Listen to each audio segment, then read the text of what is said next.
We're live now. We are just going to start from the top. Sorry, guys. Welcome to this Friday's masterclass. I'm so sorry. We've been apparently talking to no one for the past 7 minutes, and I'm sorry about that to leave you all hanging. We'll just do the intro again and get things started as quickly as possible. So happy Friday, happy Lunar New Year. Thank you all for being here for this week's edition of Masterclass. I'm Katie. I'm on the community team here at the Mom Project. And we're just so glad, whether you're new to the Mom Project, new to our Masterclass, or you tune in week after week, we're grateful that you're here to join us and make some time for yourself as a professional, as a parent, as a person. Okay, cool. Just double checking. We're definitely live. For those of you who are new to the Mom Project, we are a digital talent marketplace and community where moms, dads, and caregivers can realize their full potential as professionals. Through our marketplace, we connect with job opportunities at family-friendly companies that allow you to thrive at work and at home. And through our community, we provide you with the support, tools, and resources and connections you need to keep moving forward in your journey as a working parent. Today's masterclass is a topic that I think all of us are really excited about engaging with, preventing parental burnout. We're approaching a year of living in this new reality that kind of was thrust upon us last year. We're working from home with kids, homeschooling, leaving our jobs to focus on our families. The list goes on and on. So yes, after 12 months of this, many of us have reached a state of burnout. Now it would be, I don't want to say like burnout is a personal problem alone, because that's not the case. There are structural and policy changes that we really need to see at a national, larger scale to better support working parents, families, caregivers, both in today's reality and in the future. So, we fully stand by the fact that the burden should not solely be falling on parents and caregivers.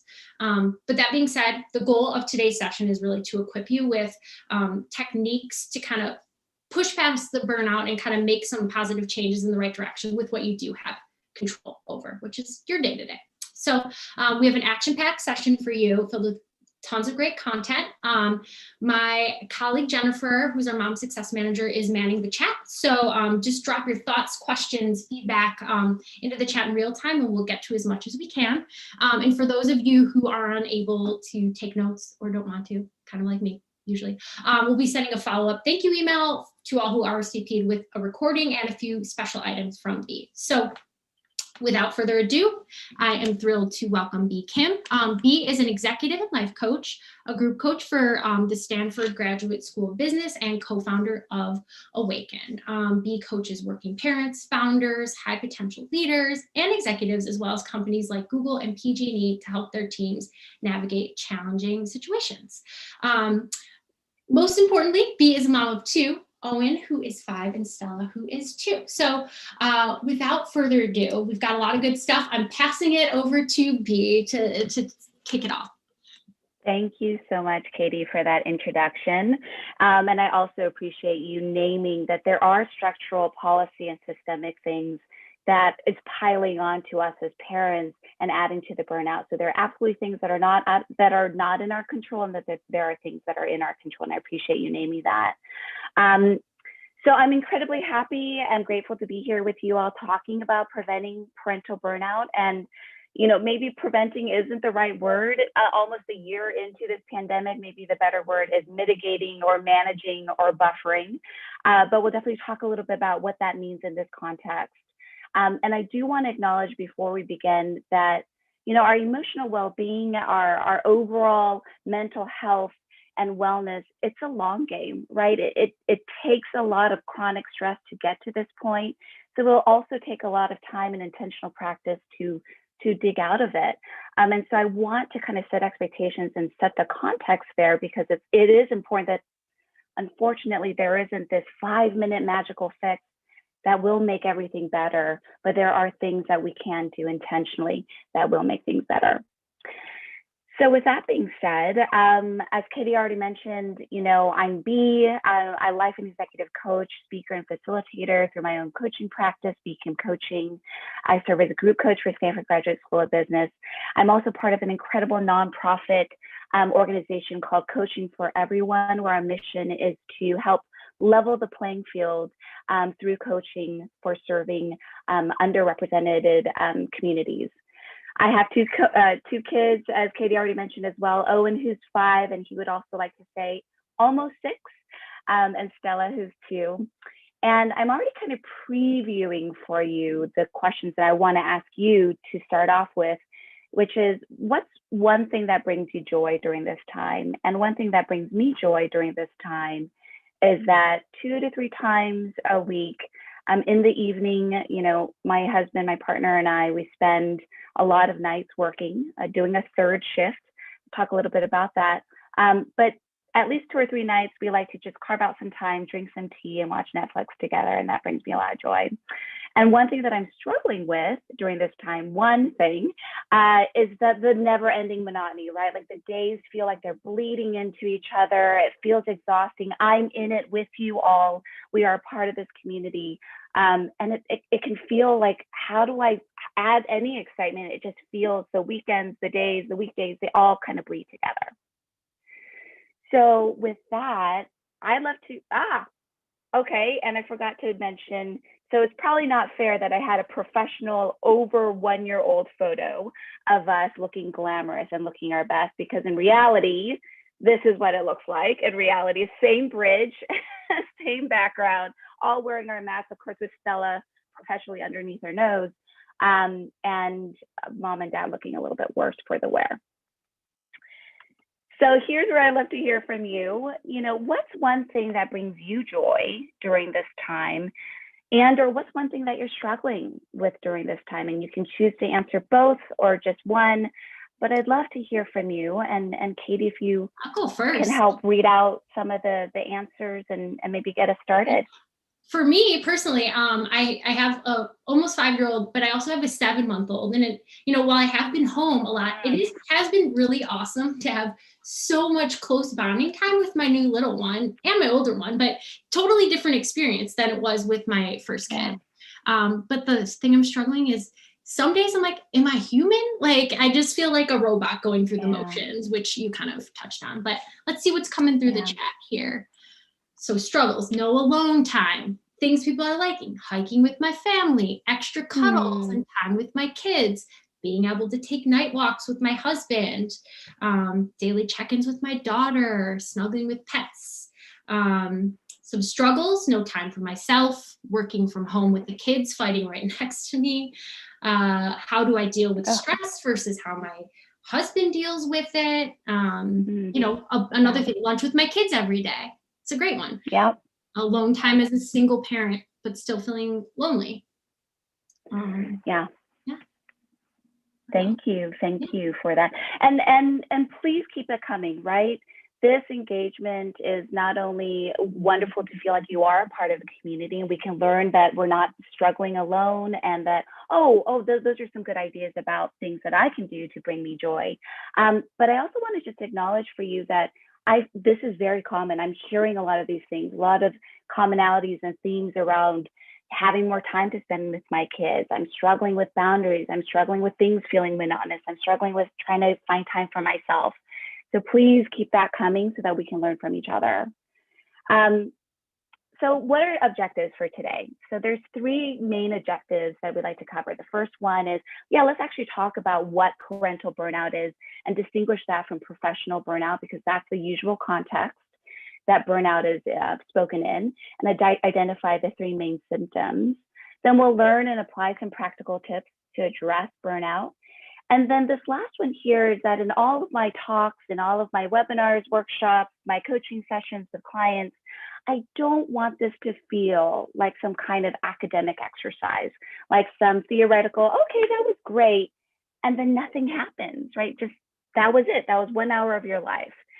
The most important thing, if you can take anything away from today, is that just one commitment that you want to apply, that you learned from today. And that's something I'll be asking throughout the session today. And that's something that I'll also ask at the end. So let's set some context for what your household might be like, if it's anything like mine, for this past almost going a year since the beginning of the pandemic. you find yourself playing the full-time role as a parent and as the teacher or the teacher's aide, and as the employee, full-time employee, part-time employee, looking for a job, by the way, takes up as much hours or if not more as an employee. The cook, the coach, the music teacher, oh, and by the way, also your children or your child's playmate. And at the end of the day, you are completely spent and exhausted. And maybe not even at the end of the day, maybe at the beginning of the day, at the middle of the day. And this is not something that is in your head, right? There is this phenomena that we are collectively going through. And so, okay, maybe at the beginning of the pandemic, a year ago, we had what was needed to meet the demands of the crisis. But now, almost 1 year later, we've completely depleted our surge capacity, right? We do not have the extra reserves that maybe we had a year ago to dip into to meet the demands of this time. And so feelings of overwhelm, anxiety, fear, and grief are absolutely common right now. I cannot stress that enough, that we are grieving collectively of what was once before, right? These feelings of denial and anger and bargaining, they're all very common, and we're all going through these different stages. And so what that can look like is that can look like our emotional resilience being very thin, right? For us to get angry at the drop of a hat, or shouting at our kids or our partner if we have one, or the people that we love or we're around. That picture in the middle of Michelle Obama, she talks about feeling like this low-grade depression, right? This dampening or blunting of feelings, that the joys are feeling a little bit blunted. There's just this dampening of overall of our emotions in general. And then ultimately, who are we taking it out on, right? We're taking it out on the people that we love or that we're physically nearest and close to. And then we feel guilty about it. And around and around and around we go in this vicious cycle. And it's not just in our heads, right? This is not just this, oh, okay, these are just soft or fluffy feelings. There's real hard data and research that's going behind this to support you that there are real impacts on you and your family. The average workday from the beginning of March of last year has increased by 3 hours. And the study shows that the commute time that we used to have, now that it's gone, if we're working from home, work has been bleeding into it and filling out, right? The lunch hours that we might have taken with colleagues when we were at a workplace, again, bleeding into it as work. So the workday has actually expanded. This has been, the second one has been something that has been around, but women with jobs just spend just as much time parenting as stay-at-home moms did in the 1970s.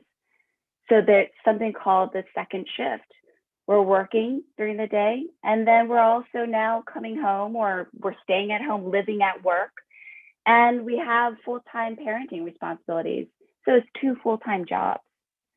46% of adults, according to a one poll survey of 2,000 Americans in July, so very recently in the midst of a pandemic, show that adults with children under 18 report levels of high stress compared to 28% of adults who have no children. 67% of those working remotely feel pressure to be available at all hours of the day. And so now there's this concept of the third shift during this pandemic, working during the day, then doing our parenting duties, and then after the kids go to bed, what are we doing? Going back to work. And then 40% say that they've experienced burnout during the pandemic. And I'm going to guess that number may actually have changed and is higher since July of this past year. So there's this real data. It's not just your feelings or just saying, oh, okay, I just need to snap out of it. Real impacts to you on an emotional, mental, and physical level. So is what you're feeling then burnout? Let's define this. Burnout refers to a collection of different physical, emotional, and mental reactions that occur in response to prolonged stress or chronic stress and overworking. And it is actually now an official medical diagnosis according to the World Health Organization as of May of 2019. So very recent, recognized official diagnosis, but absolutely something that is real and officially diagnosable. There are three defining factors. And again, this is really usually in the context of professional burnout. And those three factors are exhaustion. So there's that physical component. You're just constantly feeling so overwhelmingly tired and exhausted. A lack of accomplishment, things are slipping or going through the cracks. And depersonalization or cynicism. So a classic example would be a health worker or a nurse, right? Before the pandemic, she's doing a great job. She's feeling fulfilled. She has compassion for her patients. And now during the pandemic, she's overloaded. The hospitals are overloaded. She's feeling constantly exhausted. Things are slipping through the cracks. And she doesn't see her patients as humans anymore, right? It's just because she is exhausted. So room 32 needs this, room 18 needs this. And so very similarly, parental burnout is also founded on these three defining factors. So what does that look like for parental burnout?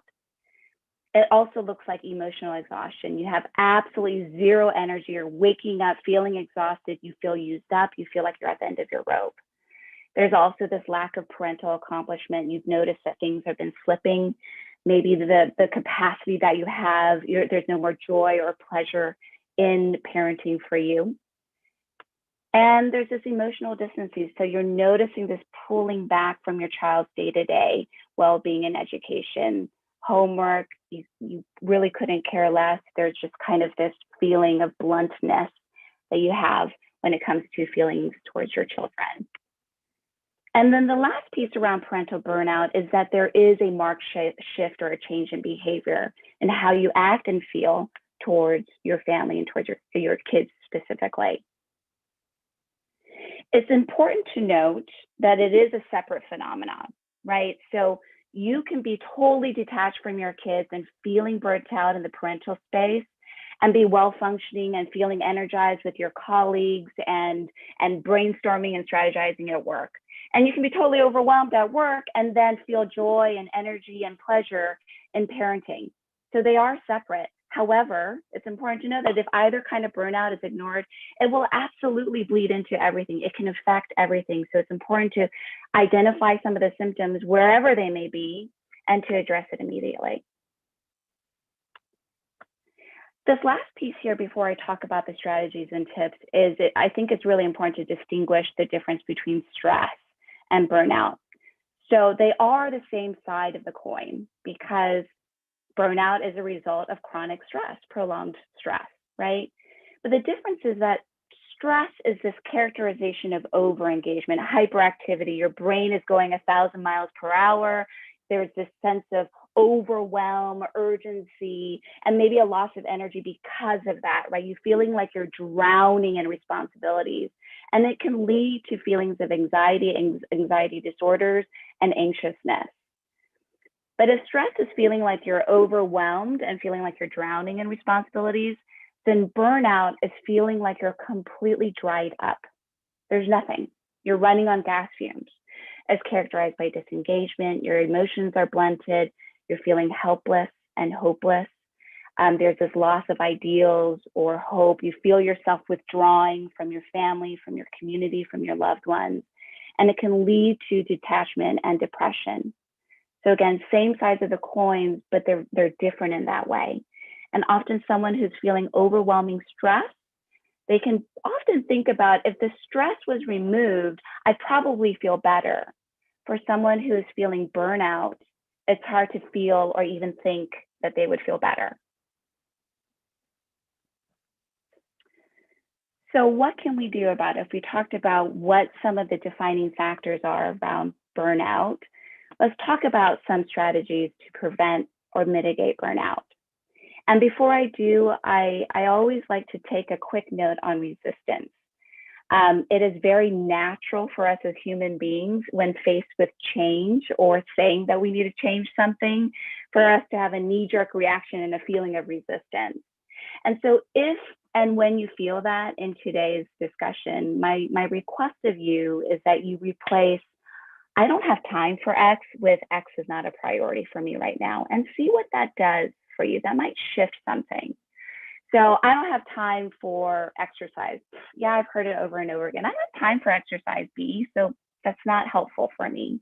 Okay, But if you say exercise is not a priority for me right now, that might actually be, yep, I can confirm exercise is not a priority for me right now. Sleep is more of a priority, right? Spending time with my kids might be a priority. But it also might be you realizing, oh, yeah, exercise is a priority for me.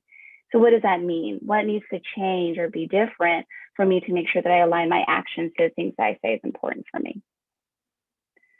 So let's start with the first tip. And I start with a big doozy. Self-admittedly, this is the biggest one. Give yourself permission to focus on you. And this is the reason why I lead with this very big, long game view that I led with at the beginning, the long game view, the perspective shift, is that because this is the number one resistance I get from parents. I don't have time for myself, right? I have 1,001 things on my to-do list every day. Fine, but I'm going to put myself at the very bottom. And so day after day after day, because we know that we never get through the rest of the list. So day after day, we continuously defer ourselves. The only way that you can gain and add time into your 24 hours a day, because we only have 24 hours a day, the only way you can gain time is if you make yourself a priority. Because we know that if unaddressed, people who are burnout have 4 times higher likelihood of escape ideation. They have 10 times likelihood of child neglect and parental violence. And there are impacts to your mental, your physical health, and your emotional health. So we need to ground ourselves and really, really center around, this is important. I know that there's 1,001 things on my list, but I need to make sure that this is a priority for me. So if you have a pen and paper, I do encourage it for you to have it, but you can also start entering it into the chat. If I don't prioritize myself, what are the impacts to me? And really for you to make it personal, what are the impacts to you? What do you know about yourself that if you don't prioritize yourself, what happens? So I request that you aim for at least three things that you know that will be the impacts if you don't prioritize yourself. And then on the flip side, if I don't prioritize myself, what are the impacts to others, right? So if I don't prioritize me, I know that I get angry, I end up shouting, I feel resentful, right? I get physically sick. If I don't prioritize myself, the impact to others is, if I end up yelling at my kids, they feel bad. There's this cycle of shame that happens for me. My partner, if I have one, or your support system, they might feel like they want to withdraw. So here's what I love to hear from you, right? As you really kind of understand what are the impacts to you and what are the impacts to others, if you do not give yourself permission to prioritize yourself and give yourself some of that time out of the 24 hours that we have. What's coming up in the chat? One impact is I get in a bad mood, and then that causes, to scream at loved ones. I know, for myself, it's all of a sudden, like, if I don't prioritize, I feel like I am unable to sleep and just start worrying about things. And then that translates to me projecting right back onto my family. Let's see what else. Anything else coming through? Hopefully people are writing this on the paper, not putting it in the chat. Oh, here, tired, depressed, withdraw from family. Yeah, I'm hearing too, I'm seeing, I get in a bad mood, scream to my loved ones. Absolutely.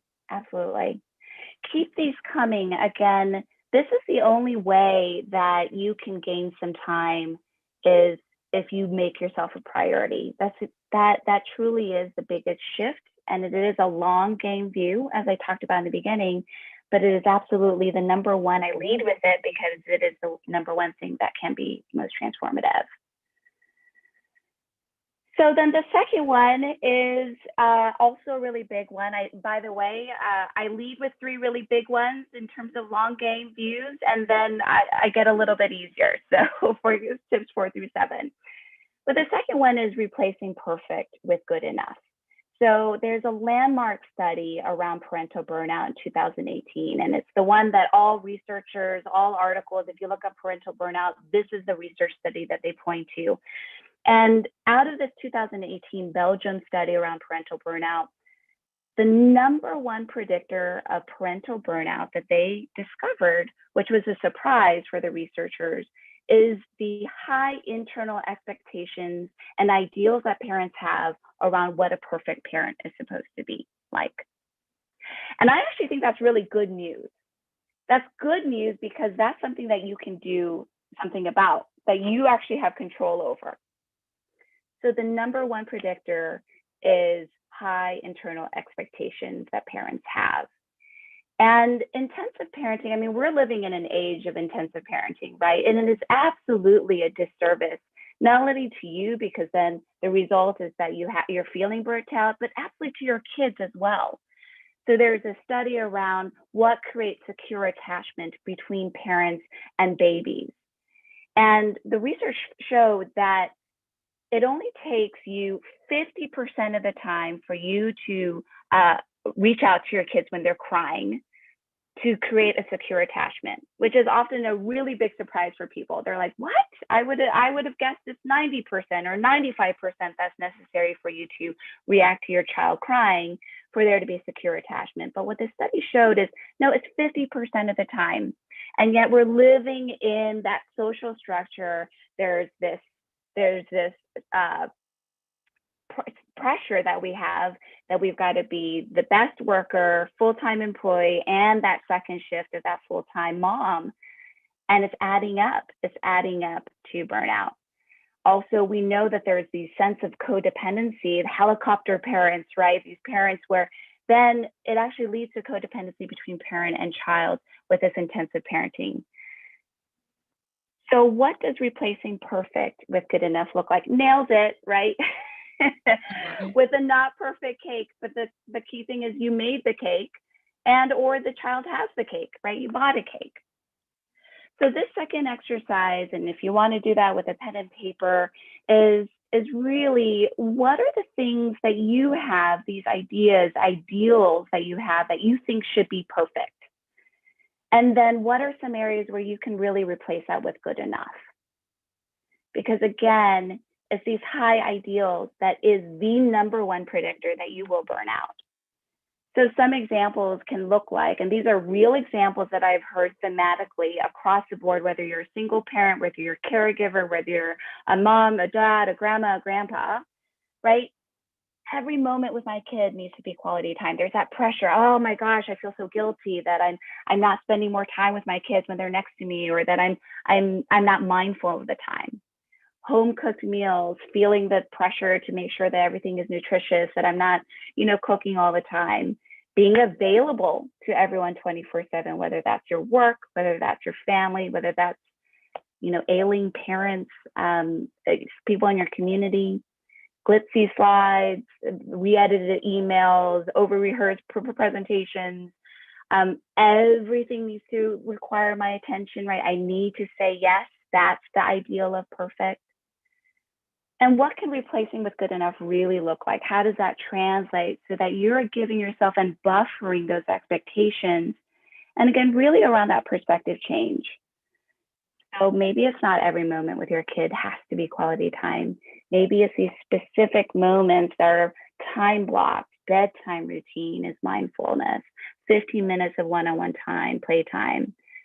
Giving yourself some breaks around meal deliveries, takeout, breakfast for dinner. Maybe it's not financially viable to do takeout all the time, but what are some of those short-term gap solutions that can help you in this time so that you do stave off and prevent burnout? Having untouchable time blocks, right? So that you're not constantly feeling like you're on call, both in the workspace, but also with your family. Can you arrange with your support system? If it is a partner, if you have one, or if it's someone in your support system that does give you even 1 hour a week where it's like, I just need to leave the house on Wednesday evenings, even if it's just in my car, to just have some time for myself. Clear message sent from tiny keys when it comes to work, reasonably rehearsed time boxing work, having that good enough kind of mentality. Everything requires my attention. Maybe when it comes to the kids space, it's choose 3 big things that you want to be concerned about and then let everything else go. Maybe if it's areas around safety for my kids, if it's fostering their independence and that they're using this time and feeling like they're having fun, then maybe all the other things like screen time and that your room and everything has to be perfect and your homework isn't in 100% and getting to the arguments. Maybe those are the things that you can kind of loosen the grip if you've identified what are those other 3 big things that are important for you. So those are some ideas that might have activated for you other ideas for yourself. But here's where I'd love to hear, what are some examples that came up for you? And what's one thing that you want to commit to based off those examples? So I saw some examples. One thing, someone had said like, oh, they want to work out every day. And they said, maybe I should reframe that to 3 days a week, just getting a little more realistic. Let's see, dinners, thought they needed to be healthy, homemade, and everyone loved them. Now good enough. Each person has at least 1 bite and there's not as much crying. Still a work in progress. I love that. Let's see what else here.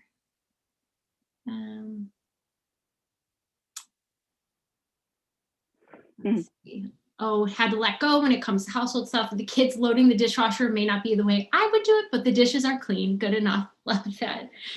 Yeah. That's right. Yep. All right. Those are great examples.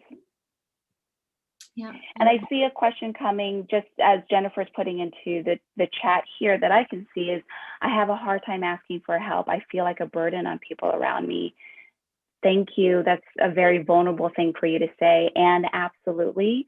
It's almost like you read my mind because we're going to cover that in the next tip. So it sounds like a good segue. And this is where I'm going to ask you to please keep it going, engaging. This is where we're learning from each other. This is where, again, we're getting that sense of community, and that it's not me just speaking at you, but that we're learning from each other and our fellow parents. So our third tip here, and this is the last kind of really big one that I'm going to ask of you here, is building your support system. So that same landmark 2018 Belgium Parental Burnout research study showed, so if the number 1 predictor of burnout is for parents who have high internal expectations of what it needs to be and how it's supposed to be like and be very controlling of that, well, the number 2 predictor of burnout is those parents who have difficulty in asking for help. And parents who feel isolated and who feel lonely and who feel like they can't ask for help absolutely feel the impacts of burnout the hardest. So what does that really look like? And what does that mean in terms of the things that we want to think about when it comes to our lives, when it comes to our support system?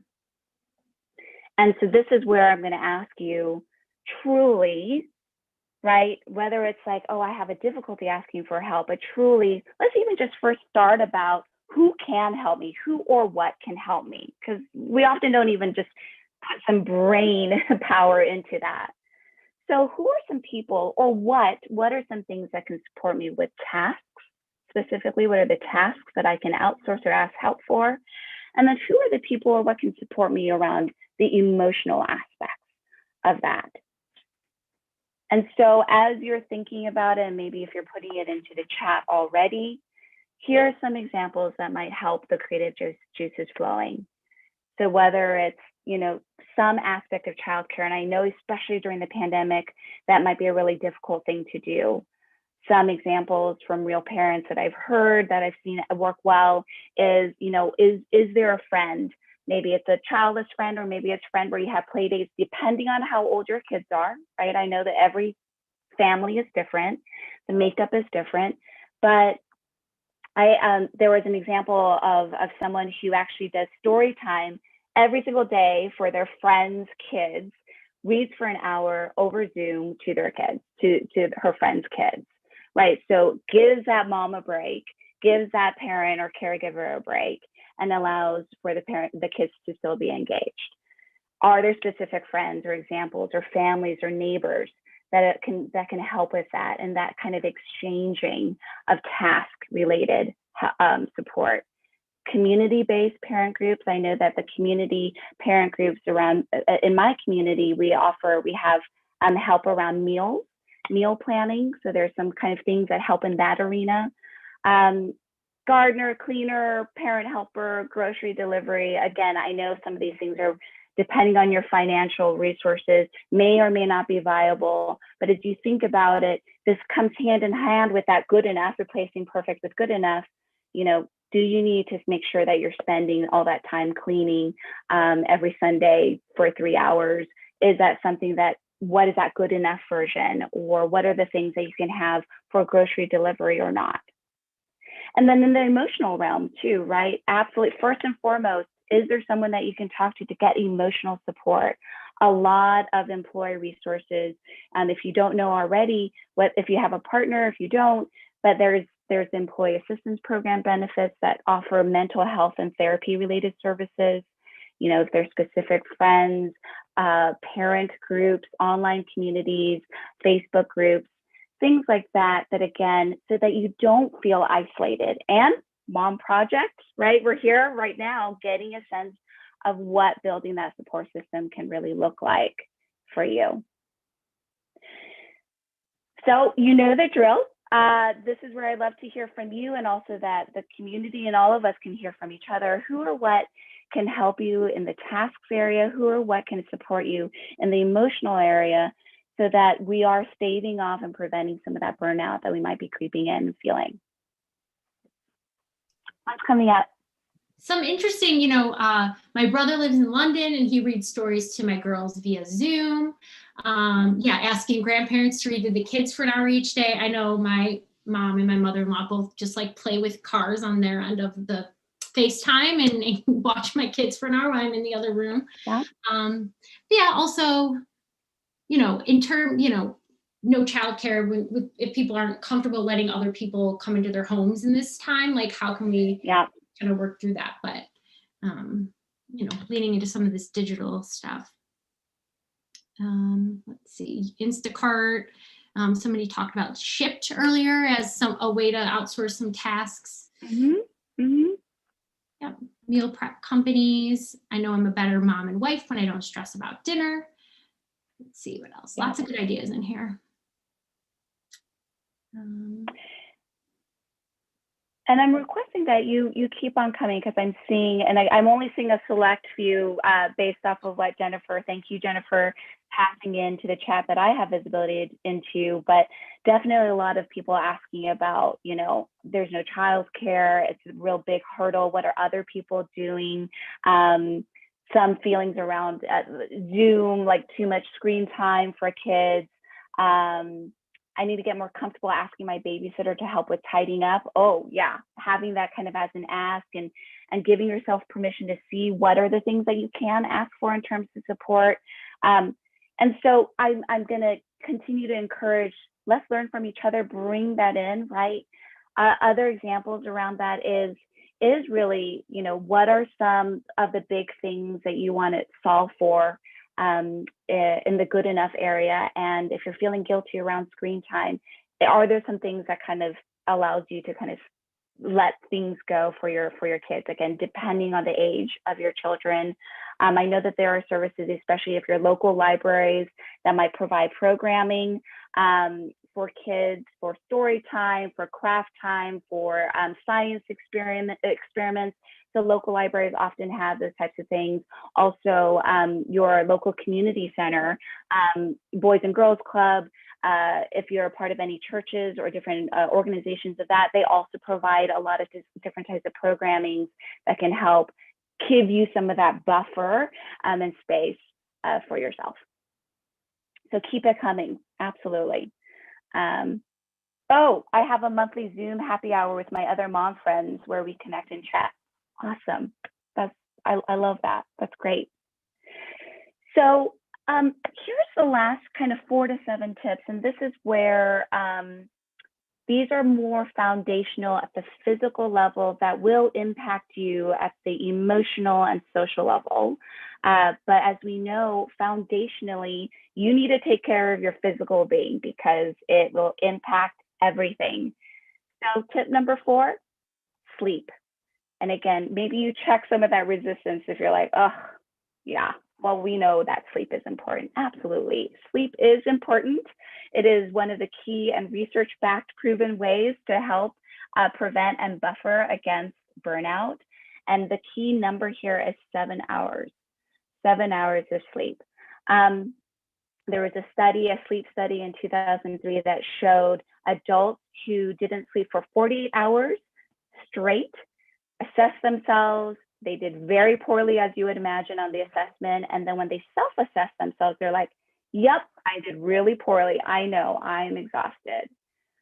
The thing that was really surprising out of that research study was that people who slept for 6 hours a night in a row by day 10 actually started performing just as poorly as the people who didn't sleep for 48 hours in a row. The kicker here is that when they self-assessed, they thought they did just fine. They had no clue that they were performing just as poorly as the group that had that stayed awake for 48 hours in a row.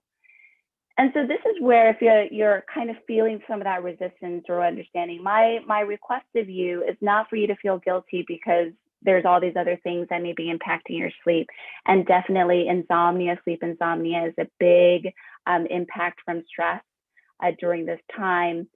But are you really practicing everything that's necessary for good sleep hygiene, right? Not looking at your phone and overstimulating yourself, having the phone outside of your room, having a cheap travel clock as an alarm instead of having your phone, making sure that you signal to your body so that your body knows, just like we do for our kids, as we do for our teenagers, taking that 1 hour to do that sleep routine, whether it's making sure that you don't stimulate your brain, you're reading a book, you're just taking that time to do relaxing stretches, listening out tomorrow's activity, emptying your brain of the things that you need to think about for the next day, and doing it regularly, right? It's not just the weekends or just the weekdays, but getting into that routine. And definitely speak to your medical professional. Lack of sleep presents very similarly to depression. And so speak to your medical professional. I'm not a medical professional, but it is important for you that if you can solve for sleep, it may help with a lot of these things that you might be feeling as impacts. And it might be using a non-addictive sleep aid. Again, maybe it's a bridge or a stopgap like melatonin to help with the sleep aspect.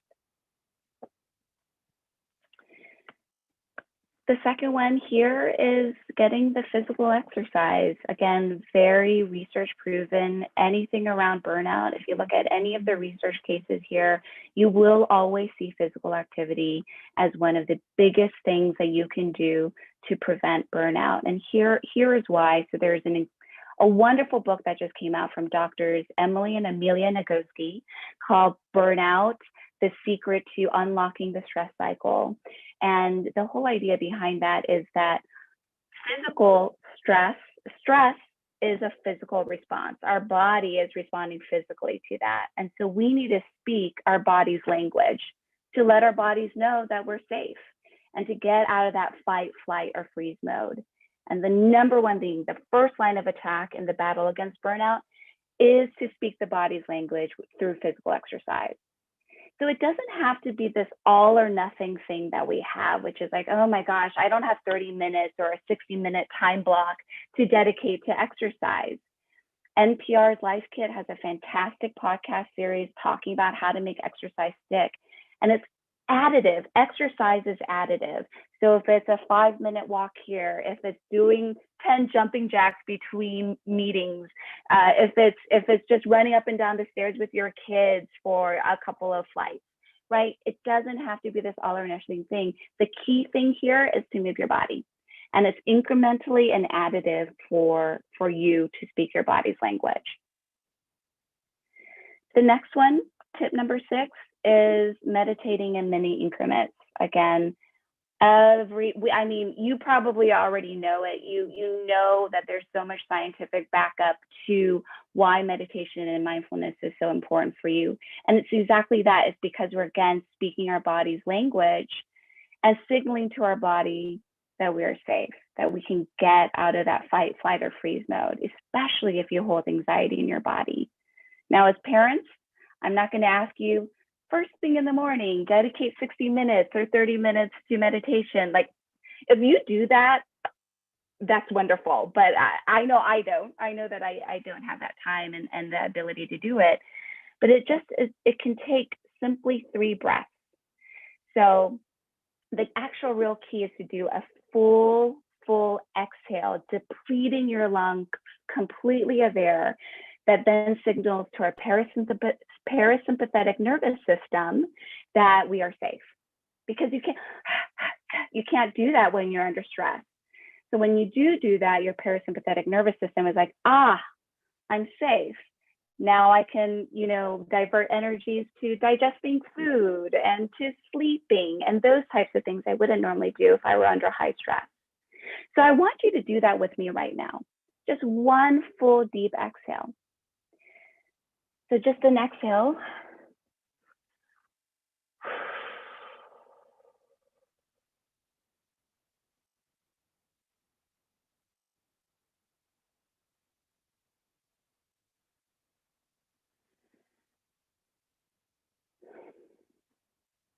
And just notice what happens to your body. I immediately want to slow down. I notice my left butt cheek in the chair, right? I'm more into my body. And it was that one exhale. That's one exhale. You can do it at any time. You can do it with your kids, with your teenagers, with your partner if you have one. The second one around the mini increments in mindfulness and meditation is 3 senses. Very quick way to get back into your body and kind of stop and finish that stress response cycle. What are 5 things I physically see? What are 5 things I physically hear? And what are 5 things I physically feel? And so the first one I always like to say is when I feel myself kind of getting into that frenzy, I immediately like to say, what are 5 things I physically hear? I usually can hear my own breathing. I can hear my 5-year-old in the next room, right? But you're back in your body. You can stop that mind racing. And then once you're getting back into your body, then you can decide with your own agency, do I want to go back into that line of thinking, or what do I want to do about it? And finally, the last one here is keep dining and drinking together with your loved ones, right? We are feeling isolated. We're very far away from our loved ones at this time, and we're living in a Zoom world, and Zoom fatigue is real, right? But in the real world, when we're interacting socially, we're not just staring at people's faces the whole time, being and just talking the entire time. That's exhausting. That's really tiring. But being able to have a meal where you're on Zoom together, but you don't have to be looking at each other. You're eating, you're talking, you're doing these things. That's what feels natural. Keep those low-level exchanges up, whether it's with meals, game night, doing a walk and showing, but not having to stare at someone in the face, watching movies and shows together. We are human social creatures. This is necessary and this is helpful. And again, research way to show that to help prevent burnout. So last time, I'm definitely mindful of time, but here's where I'd love to hear, did one of those things, light anything up for you? Did it spark something that you're already doing that you want to now do with intention? I'd love to, for the last time, hear what came up, what's here for you. I know for me, I do a bad job of scheduling move breaks, and I want to make that a priority in my day. And I love how you broke it into it doesn't have to be I'm going to exercise for 30 minutes with an online thing. It can just be going for a quick walk or up and down the stairs. So that's right. Yeah. That's right. Let's see what we have coming in the chat. Someone just got a Fitbit to get them moving to walk more. Lots of insomnia before, so doing an end of day meditation daily. Oh, that's awesome. I love that. Yeah, I'm seeing here from Jennifer, she's sharing too, just neck and arm stretching during work calls. Yes, double up, right? Double up and speak your body's language while you're in conversation with colleagues, with your kids, with your family. I make it a point to try to take the kids outside for 5 to 10 minutes at some point. Depending on where you are it might be really, really cold or the weather permits it, but absolutely outside and nature is super helpful for your well-being, your emotional well-being. Wow, meditating with my children for 5 minutes every day. That is incredible. Changing my water bottle to a smaller one. Yes, to keep myself going up and downstairs more often. That's a great idea. I love that. Yes. I realize that we're about up to time. Definitely, please keep giving each other ideas and learning from each other. Just wanted to remind that we did, what we discussed is defining parental burnout, kind of some of the applicable tips to address burnout. And at the very least, my ask is, what is just one commitment that you want to now do that you want to apply from today? And so I'll end here, which is, it's been my pleasure to be here with you all. If you have questions that didn't get answered, because we did have a lot of information to go through, please feel free to reach out to me directly. If you are part of any organizations that you think would benefit from me speaking with them, I'd be happy to be connected. So please feel free to reach out there as well. So thank you so much for your time. And I'll pass it back to Katie. This was incredible.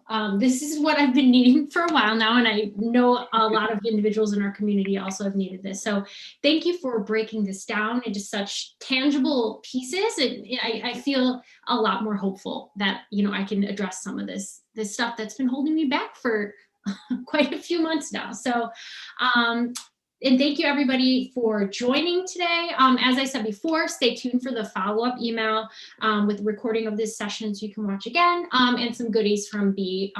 Yes, and again, B, thank you so much. We are so grateful for your time and energy and expertise.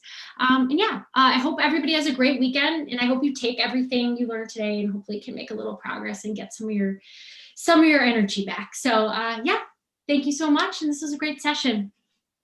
Thank you, everyone. Thank you, Katie and the Mom Project, and have a wonderful weekend. Thank you.